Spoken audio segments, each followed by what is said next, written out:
Welcome everyone, and everyone that has a heart should be here. It's the /1 killer in the world today. So it's of the utmost importance we know a little bit about our heart. Proverbs 4:23 says, "Keep the heart with all diligence, because out of it are the issues of life." And we've looked at what the life of the flesh is. The life of the flesh is the blood. And that's what the heart pumps. So we're going to look at a few things this afternoon. We're going to look at blood. We're going to look at the vessels that pump the blood. And we're going to look at the pump, which is the heart. How can we keep the heart with all diligence? Exercise is the very condition of life of the human body. Activity. Activity is life. And activity or exercise is the #1 best way to strengthen the heart. Stagnant pools breed disease, and stagnant bodies breed disease. When I was in Brazil a few weeks ago, I had an excellent interpreter. In fact, he's one of the best interpreters I've had, and there's been some good ones. I would say something and he'd just jump in and say it. And then I said the phrase, "Stagnant bodies breed disease," and he went,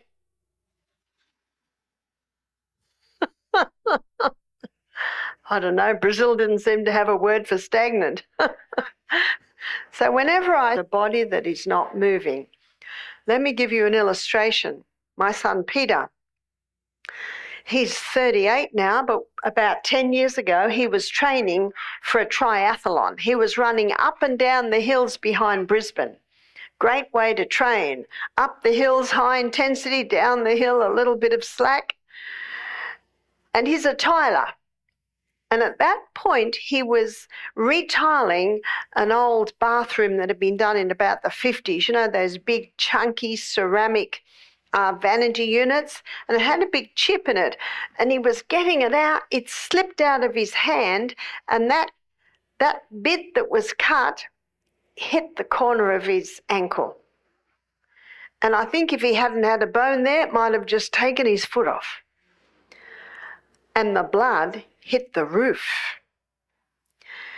And he yelled out to my other son, my elder son, who's about 8 years older, James, and he said, "James," and apparently James said, "I'm on the phone, mate."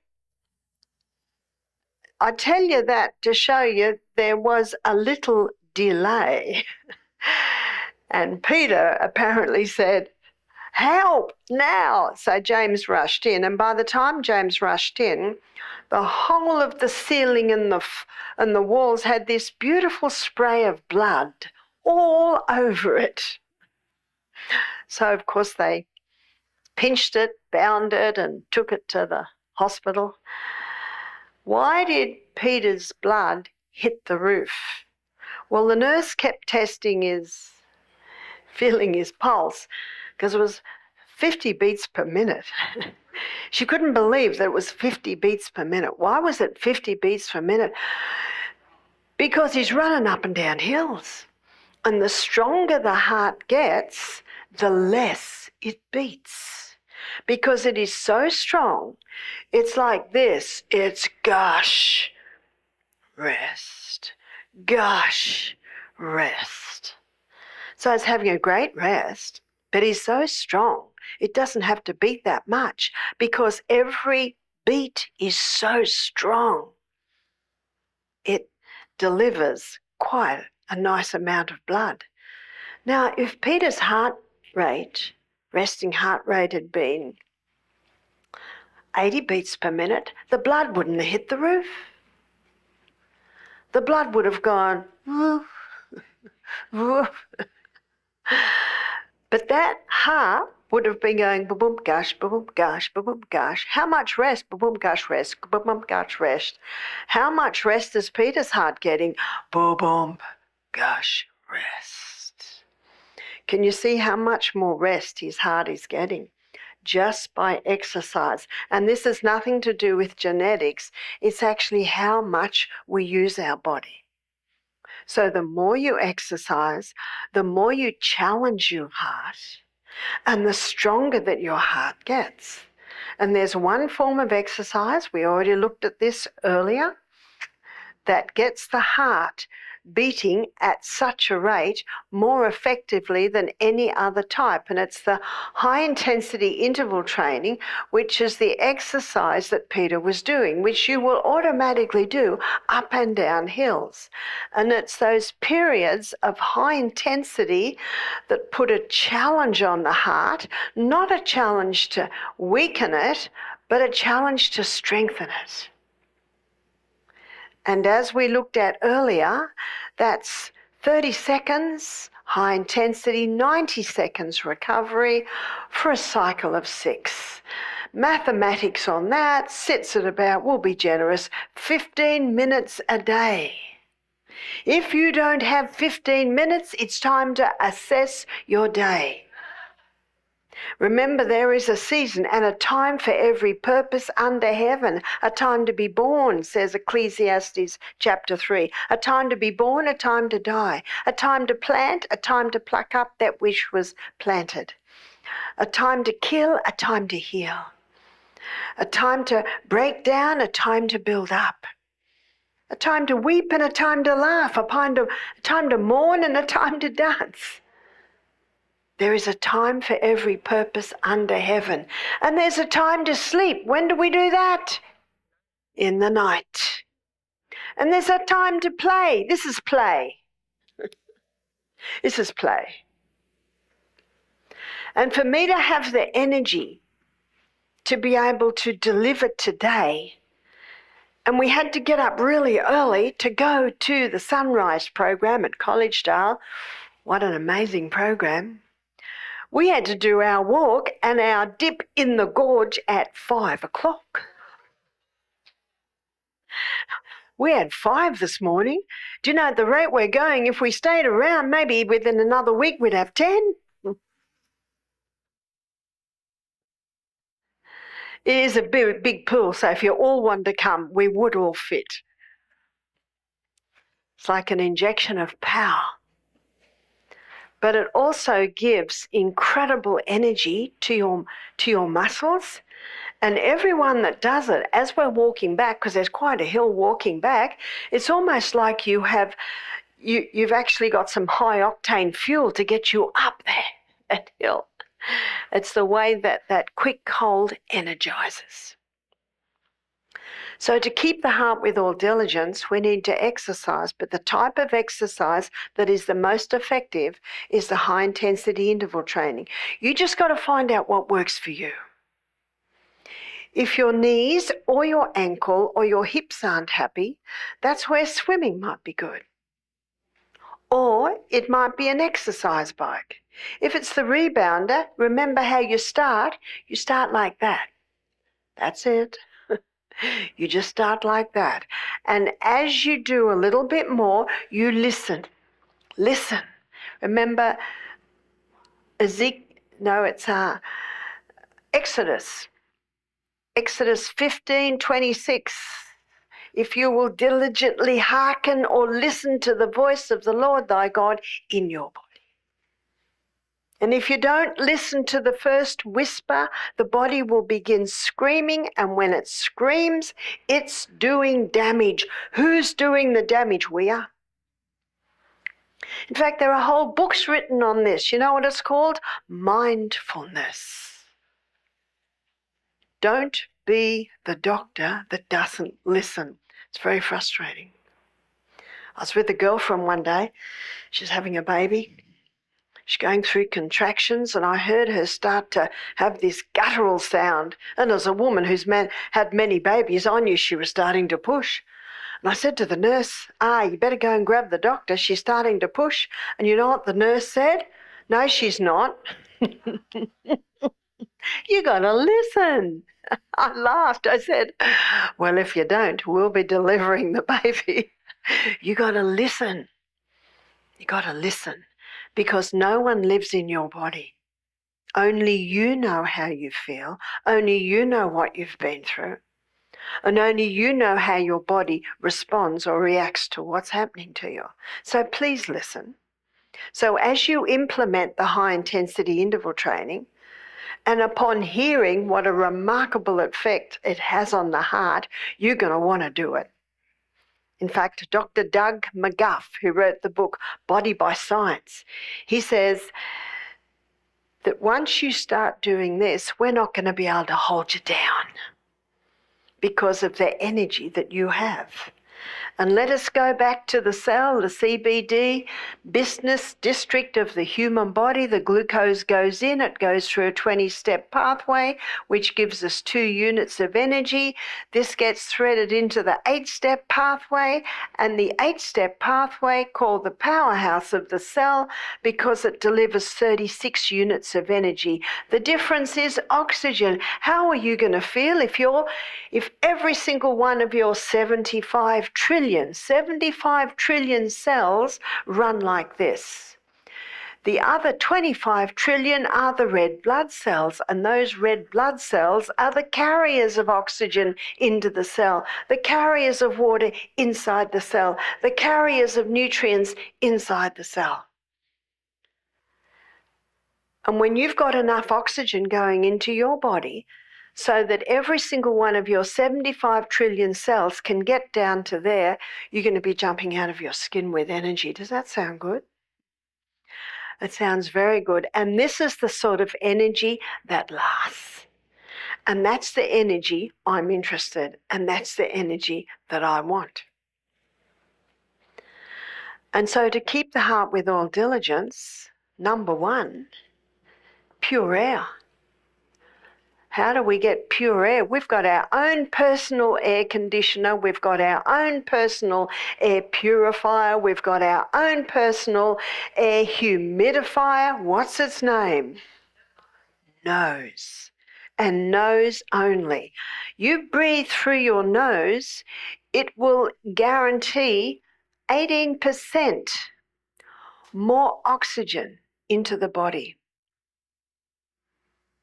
It balances blood gases, and remember that carbon dioxide is necessary to pick up the oxygen. And the most powerful way to oxygenate your body is exercise. As we're walking up the hill this morning, we were talking. It's very difficult to talk when you're starting to breathe so much deeper. Right now, you're breathing in 500 mil. Sorry, I only know mils. You're breathing in 500 mil and you're breathing out 500 mil. When we got to the top of our steep hill this morning, we were breathing 3,600 mil of air in, and we were breathing out 3,600 mil of waste. That's impressive. We're on our last day. Are you starting to see that what I said on the first day, that everything we need we already have?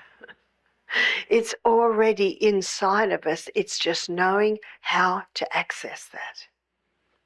And so pure air is vital for heart health, because our heart is made up of all of those little muscle cells that require oxygen to function effectively and efficiently. Number 2 is sunshine. There are 2,500 receptor sites on the DNA for vitamin D. Did you get some vitamin D today? The sunshine is important. Yes, you can overdo it and you can underdo it. You're the doctor there. Your body will tell you. If you get burnt, that's a clear sign. What have you done? You've overdone it. Take your watch. Because if you wait till you feel like it, if you feel burned, you've already been burning for 10 minutes. You got to go carefully. If you're not used to sun, go carefully. Number 3, there are some things that must stop if you want to keep your heart with all diligent. So what stops if we want to keep the heart with all diligent? Caffeine. Caffeine causes a crisis response. And whenever there's a crisis in your body naturally raises blood pressure. in preparation because you're about to do the run or the climb or the fight of your life, as usually happens in a crisis. But actually the person's just sitting in the coffee shop or in the kitchen, and there is actually no crisis, even though a crisis was created. But meantime, the blood pressure has gone up. So now the body reacts and adapts to that rise to try and bring out the balance. And that's why when you come to the retreat and stop the coffee, the headaches come. The refined sugar. How does refined sugar affect heart function? The cells of the heart require a steady, consistent delivery of fuel. What sugar does, it causes quick highs and quick lows. So the heart is not getting its steady, consistent delivery of fuel. The hybridized wheat of today. The hybridized wheat of today causes a blood sugar level rise higher than sugar. We looked at that when we looked at diabetes. So again, that's contributing to the quick highs, quick lows. And how many foods are those two together? There's the cakes, there's the donuts, there's the cookies, most cereals. It's a combination of those two. We thank the kitchen for giving us some delicious little morsels of dessert this week that show how you can have delicious desserts without using the wheat and the sugar. There's so many alternatives today. Another reason why the wheat affects the heart is because particularly the protein or the gluten structure. In the hybridization of the wheat, an incredibly complex protein structure was produced. Now remember what I said earlier, this wheat was put through intensive crossbreeding to get a smaller wheat with a thicker stem to hold the increase in grain. It's about 6 to 8 times the grain. And it was rushed through with no safety studies. And it's only now we're starting to see the effect. And one was this change in the starch that raises blood sugar, and the other one was the gluten or the protein structure. And because it's so complex, when it goes into the body, with some individuals, there's almost a crisis response. There's an allergy response. And whenever there's a crisis or allergy response, it's very similar to caffeine. That's why these two are contributing factors to tachycardia, heart arrhythmia. That's why we always have to have this 3-letter word on our lips. There is always a reason. In the little book, Ministry of Healing, she says, in case of sickness, cause should be ascertained. So contributing factors to all of those. Alcohol and cigarettes. How does alcohol and cigarettes cause damage to the heart? Well, in looking at those, we're going to be looking at what we are told is the main cause of heart disease. What are we told is the main cause of heart disease? Cholesterol? Okay, let's have a look at cholesterol. I want to have a look at, is it the cause of heart disease? The liver makes cholesterol, and 80% of the cholesterol that the liver makes is made from glucose. And 20% of the cholesterol that the liver makes is made from fat. Now, just this one piece of information alone tells us it's not the butter on the bread, it's the bread under the butter. There are two main types of cholesterol. One is called high-density lipoprotein, or HDL, and it's called the good guy. And the reason it's called the good guy is because it's the carrier of cholesterol back to the liver. Let's do a picture of a little liver here. So HDL is called the good guy because it's the carrier of excess cholesterol back to the liver. The other main cholesterol is low-density lipoprotein, or LDL, and it's called the bad guy, but the body doesn't make bad things. LDL has a purpose, and its purpose is that of a repairer and a rebuilder. But it actually has another role as well. LDL delivers cholesterol to the brain, and the brain loves cholesterol.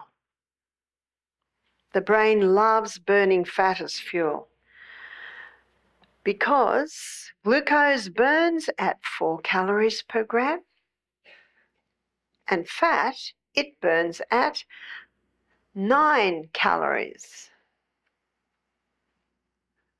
This is fat, burns at 9 calories per gram. Every weight loss book has this in psychedelic colours, but what they don't understand is what a calorie is. A calorie is a unit of energy. So if you want a high energy food, what do you eat? Hard to say, isn't it? We've been so brainwashed against it. But it's like the farmer in Australia. He got coconuts cheap. Now, right up the top of Australia, it's hot. They don't have winter and summer. They just have wet and dry because it's always hot, near the equator. So coconuts grow up there. So this farmer got coconuts cheap, and he gave them to his cows to fatten them up. And what happened to the cows? They lost fat, put on muscle, and started bounding all around the paddocks. I think you call them fields, is that right?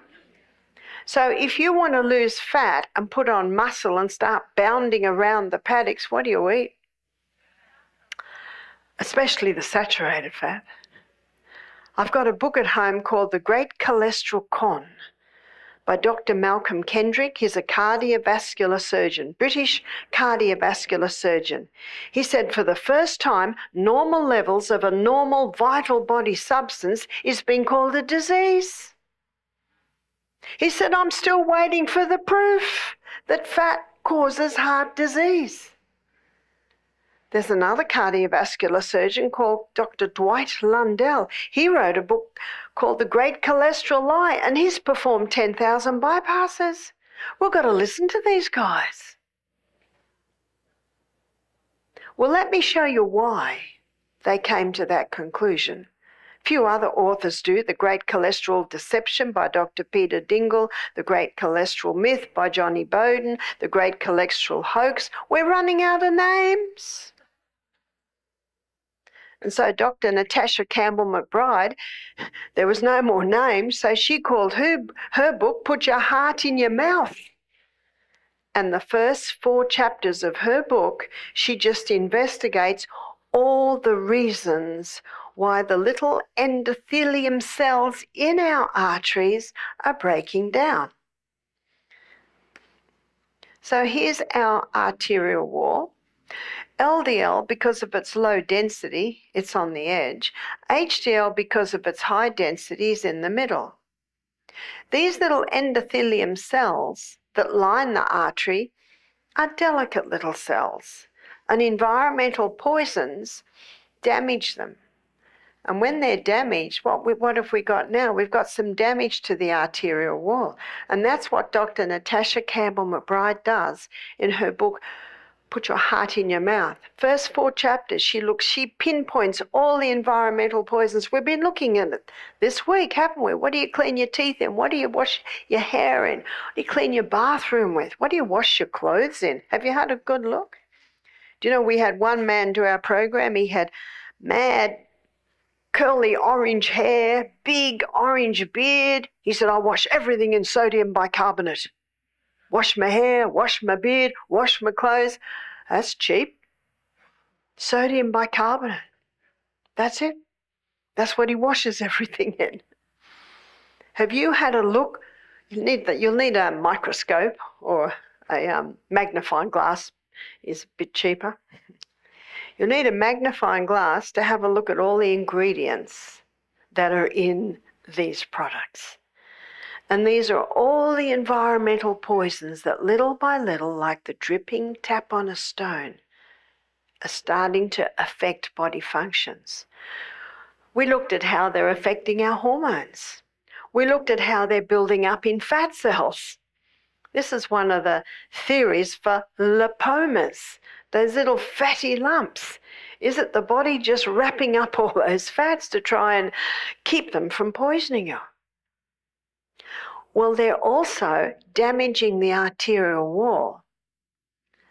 All those environmental poisons, I cannot understand why mercury was ever legalized to put it in our mouth. One of the problems, well, there's many problems with mercury. One is it's a neurotoxin, kills brain cells, big contributing factor to multiple sclerosis, Parkinson, Huntington's chorea. Something has damaged the nerve cell. But also, mercury is bioaccumulative. What that means is that the longer the mercury fillings are in the mouth, the more it's accumulating in the tissues. And also, the bigger the fish, the higher the accumulation of the mercury. If you're feeling sad right now because you love fish, well, make it a rare treat and go for the very smallest fish, because the smaller the fish, the smaller the accumulation.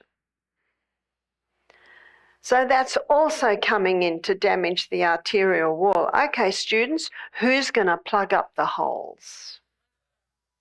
Which one? LDL. And it does. It does a very good job. Now, this amount that I'm drawing on the screen now, do you know they've done postmortems on teenagers and found that it's already building up? So by the time a person's in their 50s, 60s, what have we got? We've got big accumulations. And because of the damage to the arterial wall, we've now got a little scar tissue, and that scar tissue is not as supple as other tissue. That's why it's often called hardening of the arteries. Something else is happening. All through our blood are little protein molecules. And when a person's on a high carbohydrate, high sugar diet, cereal and toast for breakfast, sandwiches for lunch, pasta for tea, cakes, biscuits, cookies, donuts, mid-morning, mid-afternoon, too much glucose in the blood. And when that excess glucose is floating through the bloodstream, it connects with the protein molecules, and this little combination becomes sticky, and it sticks on the wall of the artery. And let's say we've got a particularly narrow area here. One of them can become dislodged, float down and up, blocks. If it's in the curry fire, cholesterol doesn't cause heart disease. That's why Dr. Natasha Campbell McBride spends the first 4 chapters of her book naming all the environmental poisons. Another one is mold. There's mold in your house, you've got to do something. Because it should not be. In Bible times, if there was mold in the house had to be destroyed. Now, your house may not have to be destroyed. It might be that there's a leaking pipe. It might mean that you've got to cut down some of those trees. It might be that you've got to put a fan in your bathroom. You know, it's possible that you can adjust your house and make it a healthier house. But it's a toxin. It's an environmental poison. So what's medicine doing today to reduce heart disease? And by the way, when did it become the #1 killer? So what happened 100 years ago? The Industrial Revolution. Now, before 100 years ago, heart disease was quite low, and people all over the world were eating fat. Depends on where you lived. If you lived in the Mediterranean, you were eating olive oil. If you lived in the South Pacific Islands, you were eating coconut oil or palm oil. If you lived in France, Norway, Sweden, Finland, most of it was dairy. And way back then it was organic and it was not pasteurized. But if you lived way up the top with the Eskimos, it was seal bladder, whale blubber, and yet heart disease was very low. So, pardon? People say that you're supposed to eat coconut oil. Yeah. Some people say you're not supposed to eat coconut oil because it's high in fat. And you know what my question is? Oh, what's wrong with fat? What's wrong? But let's continue our investigation. What happened 100 years ago? The Industrial Revolution. And in the Industrial Revolution, they developed high heat chemical equipment to be able to extract oil from hard seed. And this made the oils very cheap. And so in plastic bottles, clear plastic bottles in the supermarket, soy oil, peanut oil, sunflower oil. And all of these oils were extracted from hard seed using chemicals and using high heat, and that destroys the oil structure. And that oil that has been totally destroyed, it may as well be in a clear plastic bottle because you can't destroy it anymore. And what it starts to do is destroy us. It starts to break down and destroy. That's when heart disease began. So what does common sense tell us? It's not rocket science, is it? It's not rocket science. What this tells us is it's not the fats. People have been using fats for centuries. Do a Bible study on olive oil. A lot of olive oil in the Bible. Why isn't coconut oil in the Bible? Because the coconut trees didn't grow where the Bible was written. And you will find that God himself uses olive oil as illustrations to teach his people things. There's the beautiful story of the lady whose husband died and he was in debt and her two sons were going to be sold into slavery. She went to the prophet and said, "Can you please help?" He said, "What have you got in your home?" She said, "Oh, I've got a couple of empty oil jars." He said, "Go to your neighbours and get all the oil jars you can." He said, "Shut the door," and he prayed, and God filled every oil jar with olive oil. She sold the olive oil, she got the money, paid off the debt. She didn't lose her son. See, God's even using olive oil in illustrations. And by the way, the people that bought that olive oil, what are they doing with it? They're eating it. They're using it for food. It's very concentrated. You don't need very much. But you still need some oils because it's one of the essential nutrients. And our brain cell, it's not covered by 50% fat like every other cell. All these cells, the membrane's 50% fat. The brain cell's 70% fat. And the brain loves burning fat as fuel because fat will give more than twice the units of energy. Is this huge rise in dementia, in Alzheimer's, due to the fat-free diet? I don't think totally. Yesterday we looked at how another contributing factor is lack of sleep. It can be dehydration, so it can be a whole lot of things. That's why you're the doctor, because in every case it can be a little different. So what's medicine done to reduce heart disease? Well, in about the 1980s, they wanted everyone to go on a fat-free diet. Is that right? Low-fat, fat-free diet, and they produced a spread called margarine. Yeah. Well, I'm afraid I never really liked margarine. I was brought up on butter, and you can't even compare the taste. I put olive oil on my bread.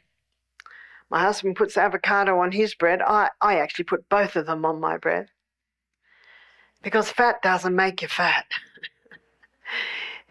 Mind you, if a person is eating huge amounts of deep fried food every meal, that toxic, altered, damaged fat can certainly start to be stored. Absolutely. There's fats and there's fats. Udo Rasmus, he wrote a book called Fats That Heal, Fats That Kill.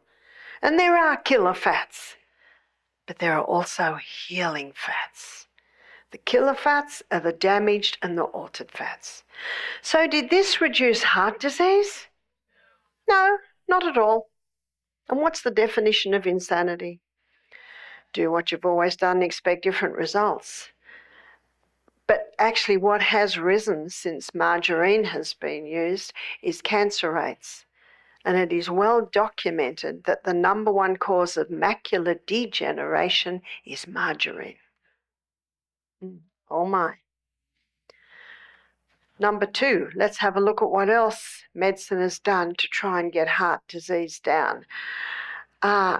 Put everyone over the age of 50 on statin drugs. What's a statin drug? That's cholesterol lowering medication.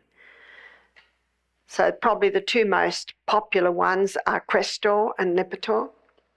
And we have a book in our library at home by a doctor named Dr. Dwayne Graveline. He's a doctor and a astronaut. And he went to have his blood test taken and his cholesterol level was about 210. And the doctor said, it's a bit high, I want to put you on Lipitor. 6 weeks later, his wife found him out in the garden. He didn't know who he was, who she was, where he was. So they stopped the Lipitor, and very quickly, within actually 48 hours, he started to become clear. 10 months later, he goes to have his yearly blood test. Doctor says, cholesterol levels are a bit high still. I want you to go back on Lipitor. He said, I'm not going back on that. I nearly went mad on that. Doctor said, that's very rare. Why did the doctor say that? Because the pharmaceutical companies tell him that. And unfortunately, I believe doctors put too much faith in the pharmaceutical company. I believe, absolutely. I believe the majority of doctors are ethical, but the pharmaceutical company is not. So he said, I'm not going back on that. I nearly went mad on that. Doctor said, well, just half dose. Now, why did Dr. Dwayne go on it again? Fear. He didn't want to die of a heart attack. But we shouldn't do anything on fear. 2 Timothy 1 verse 7.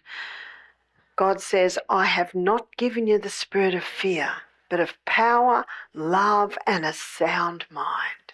Don't you love that verse? Isn't knowledge power? Do you feel empowered after what you've learned this week?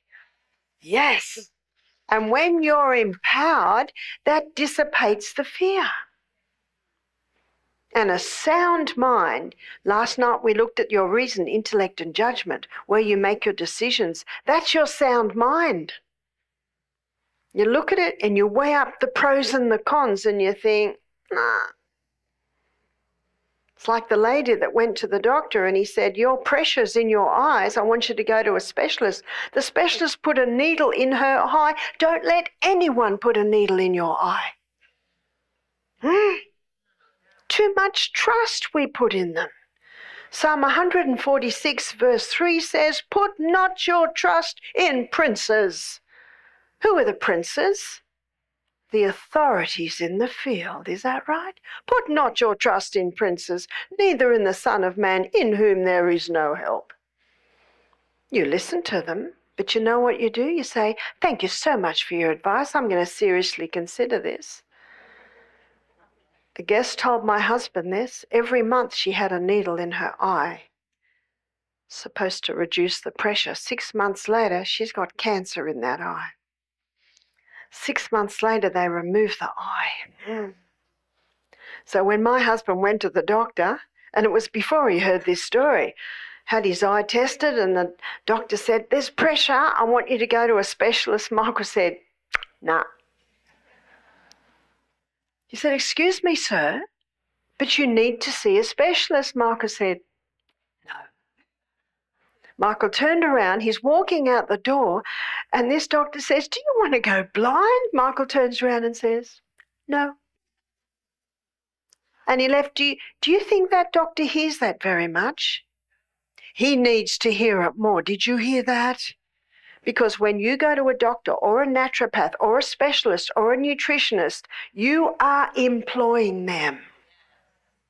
And yes, you are employing them for advice. And what can you do with that advice? You can take it or leave it. You are under no obligation to do what they say. One man said, but the specialist's such a nice guy. I said, and so he should be, but that's got nothing to do with the equation. Yeah? He's just telling you what he knows.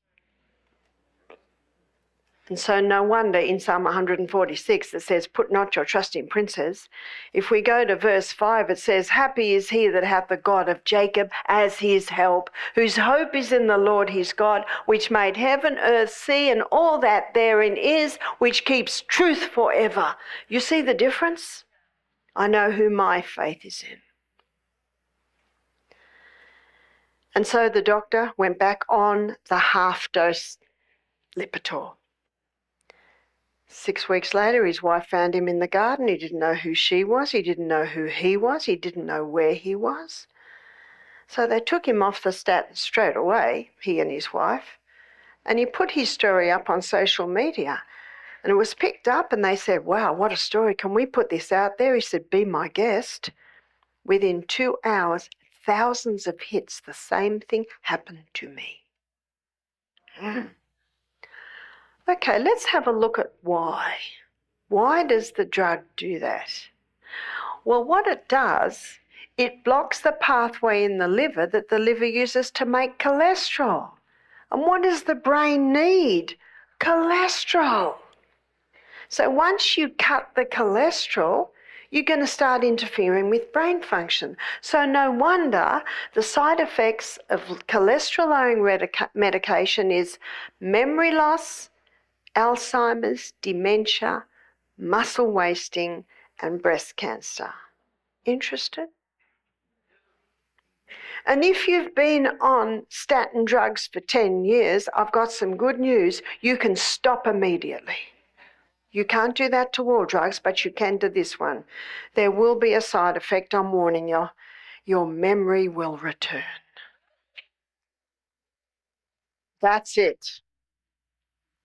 So this pathway that the liver uses to make cholesterol, it also uses to make coenzyme Q10. What's coenzyme Q10? That's your heart protective enzyme. So a person goes on cholesterol-lowering medication thinking that it's going to reduce their risk for heart attack or stroke, and it can increase it.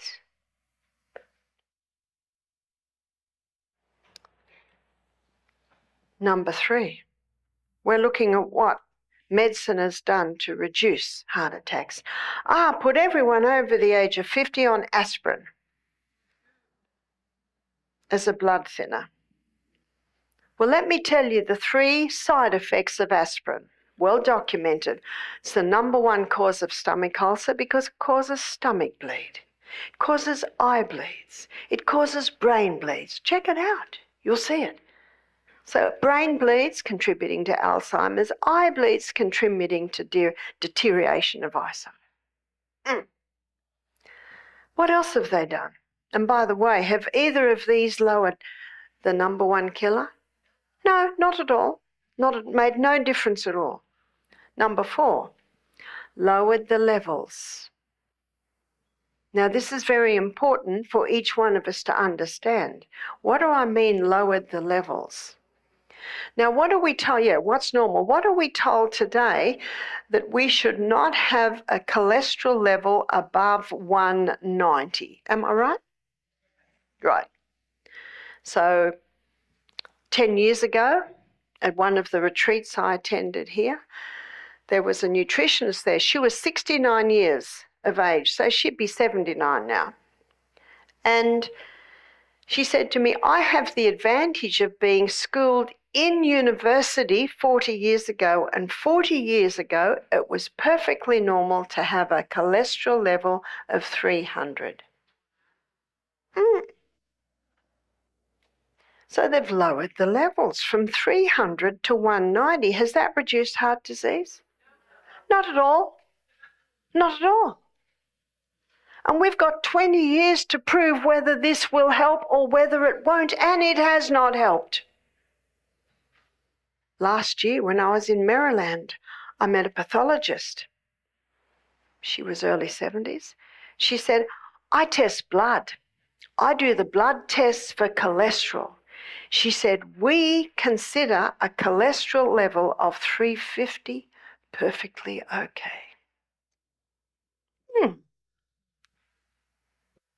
The Framingham Heart Study. You've heard of the Framingham Heart Study? I like the Framingham Heart Study. Not funded by the pharmaceutical company or the meat industry or the wheat industry or the sugar industry or the dairy industry. Little town of Framingham, been going for 40 years. They set it up to prove that cholesterol causes heart disease. It's 40 years later now and it has not proved that.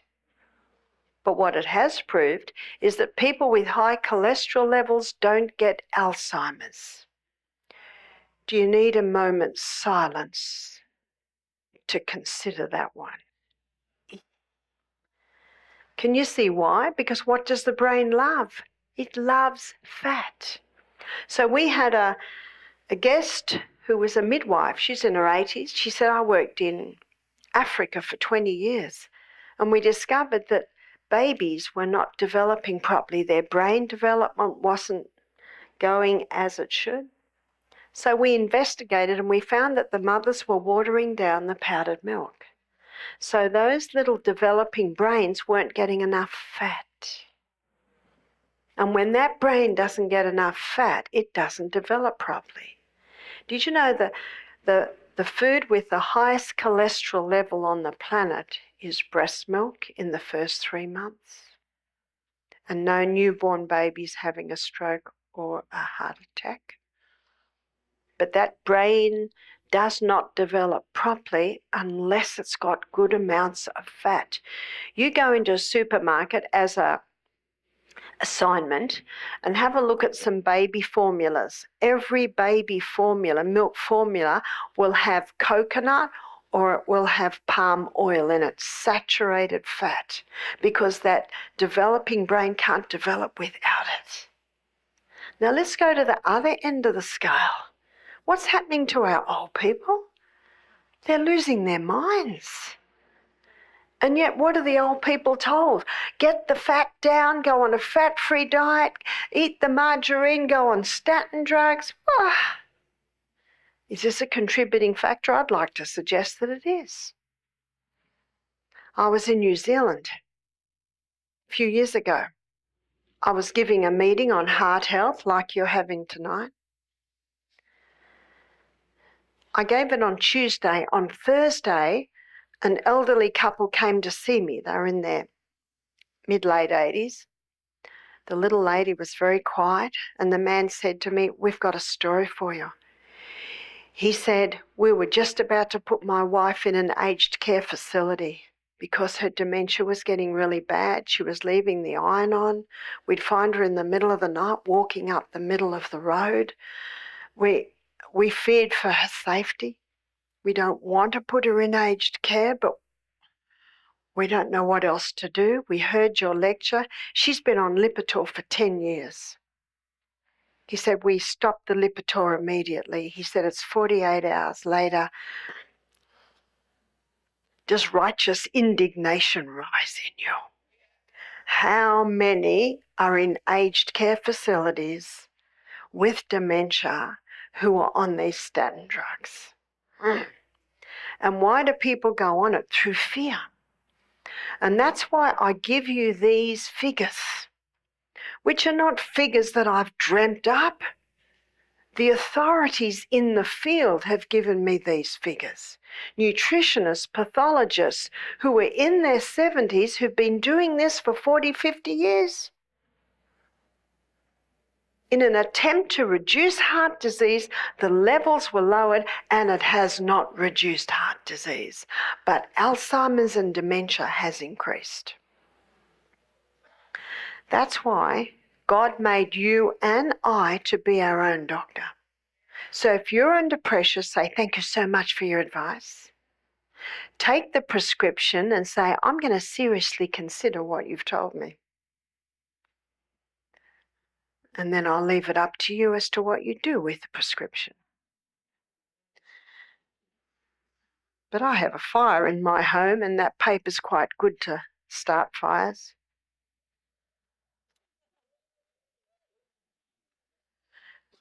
Burn, baby, burn. So another thing to stop is the altered fats.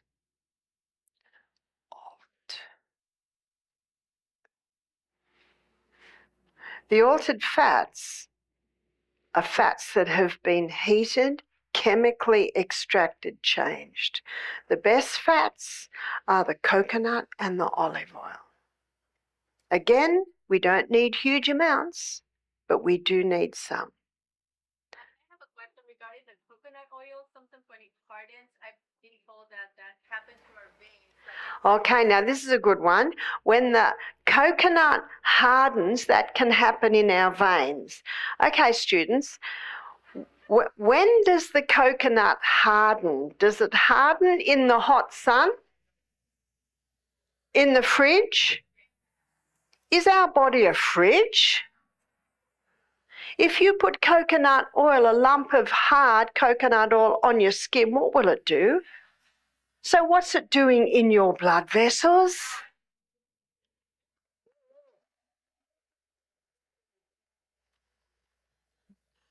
My pleasure.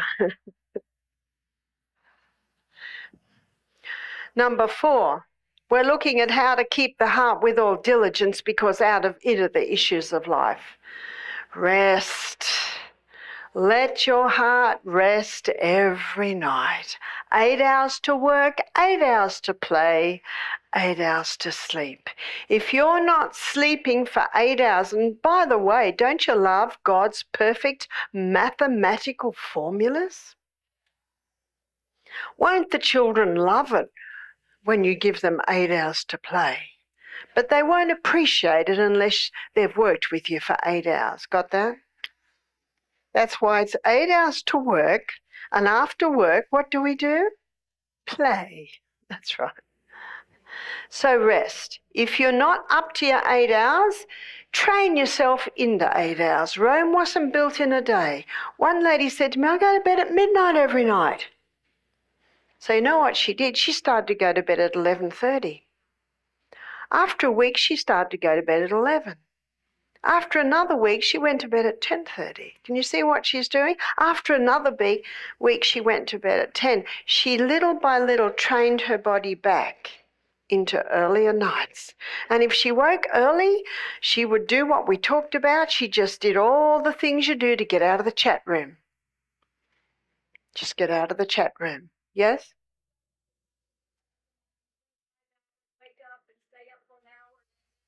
Ideally, you do the whole lot. Now, the other night I showed you how the rapid eye movement and the non-rapid eye movement time, they're coming in 90-minute cycles. So ideally, it's all done at once.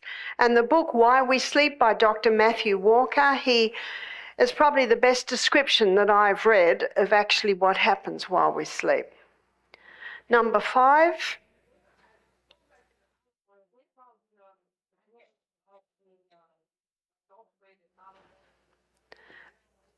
Adulterated olive oil. Well, what you got to look at is extra virgin first cold pressed. You really just have to source out your oils. So the next one is exercise, which we explored when we first began looking at this. Number 6 is proper diet. And proper diet is a plant-based diet. You cannot improve on God, and the diet that God gave Adam and Eve was a diet that was high in fiber, all plant foods, generous amounts of proteins in your seeds and your nuts and your legumes and also the grains, the whole grains, and fats. Good fats in your nuts and your seeds, your avocado, coconut, and a little bit of olive coconut oil. Number 7 is water, use of water. And we all know the hydrotherapy treatment that does wonders for the heart. Yes, the quick cold. The quick cold, you'll get used to it. Train yourself all through the summer so when the winter comes, just keep going. And remember when we looked at the building the immune system, it's your best immune system booster for the winter months, is that quick cold. And 8, I'm pretty sure 7 is God's favourite number, but I think 8 is pretty close. 8 hours to play, 8 hours to work, 8 hours to sleep, 8 lots of 8-ounce glasses of water a day. And with that 8 ounce, every time you begin a glass of water, the whole salt. Now, the reason why we're told not to eat salt, especially if you've had heart disease of any type or strokes, is because we're told that salt will harden the arteries. Is that right? Well, the industrial salt will, but not the whole salt, because the whole salt has approximately, I think the Celtic, they say 82, the Baja salt, they claim 84. There's 3 magnesiums, and that magnesium, when you put that salt on your tongue, the mucous membranes in the mouth absorb the magnesiums, take it to your cell membrane, and then you drink the water. That magnesium pulls the water inside the cell. There's no need to mix the salt in the water. We should be drinking pure water. And if you put it in the water, it's just dissolved into the water. But if you put it in your mouth, the mucous membranes take those minerals straight to the cell, you drink your water, and you pull the water inside the cell. How does salt raise the blood pressure? There's one salt that will raise blood pressure, and that's sodium chloride. That's the harsh industrial salt. We need the whole salt. And number 8 is trust in divine power. This takes into consideration all stress. Can stress cause heart disease? I believe it can tip the scales, but in a well-oxygenated, well-sunned, well-protected body, well-slept, well-exercised, well-fed, well-hydrated body, that body copes with stress. But when all of those laws are broken and high stress comes in, that certainly can tip the scales. And that's why God gave us 8 doctors, 8 laws of life. And like the pieces of a jigsaw, they all fit into place. People say to me, Barbara, how do you keep up the pace? There's a formula, there it is. And as you've noticed, whether it's mental illness, whether it's depression, whether it's diabetes, whether it's heart disease, there it is. You just got to look at it and see how you can fit it into your life. Because you're the doctor. You are the master of your destiny. It's a gift from God, and it's your God-given right.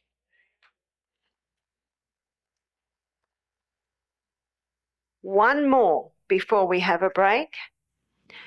In Psalm 104, verse 14, the Bible says that God gave herbs for the service of man. And there is a herb that directly affects the heart to strengthen it, to bring the heart rate back to normality. If the blood pressure's high, it'll bring it down. If it's low, it can bring it up, because that's what herbs do. They work with the needs of the body. And if someone's wanting to come off blood pressure medication, the first thing they must do is implement this. That's first. Yes, you can stop your blood thinners immediately. You can stop your statin drugs immediately. But before you look at reducing your blood pressure medication, implement this. And what you'll find is you start to lose a little bit of weight, and that always helps. And you can take the hawthorn berry in conjunction with blood pressure medication, and as the blood pressure comes down, ease off the medication. You can take up to even 4,000 to 5,000 milligrams a day. It's very safe, is the hawthorn berry. You can drink the tea. If you drink the tea, it's 2 teaspoons to 1 cup, gently simmered. Drink 1 litre a day. And we've seen many people conquer high blood pressure by doing these simple things. Psalm 104 verse 14. God gave herbs for the service of man, and that's what herbs do. They come in and say, where would you like me? What would you like me to do? There's an intelligence in the herbs that works with the needs of the body. Yeah. Can you reverse an aneurysm? There's another herb that can. It's called cayenne pepper. And cayenne pepper does 3 things. It thins the blood, and you can have a bucket of cayenne pepper a day and you still won't get a bleeding nose or a bruise when you knock your hand. But I don't know anyone who wants to have a bucket of cayenne pepper a day. Cayenne pepper thins the blood. Cayenne pepper strengthens the arterial walls, and cayenne pepper is a vasodilator, opens the blood vessel. So for an aneurysm, what you want to do is strengthen the arterial walls. That's what cayenne pepper will do. And that's why cayenne pepper can also be used in varicose veins, because it will strengthen the walls of the blood vessels. Yes? Can you reverse a mitral valve? Can you reverse a mitral valve prolapse? I believe it can be managed. And I believe by implementing all of this, taking these herbs, how much cayenne pepper? Start with a capsule 3 times a day. Go up to 2 capsules 3 times a day. You can get cool cayenne, which makes the passage through the gastrointestinal tract a little easier. But remember, it will never hurt you. We're going to have a break now,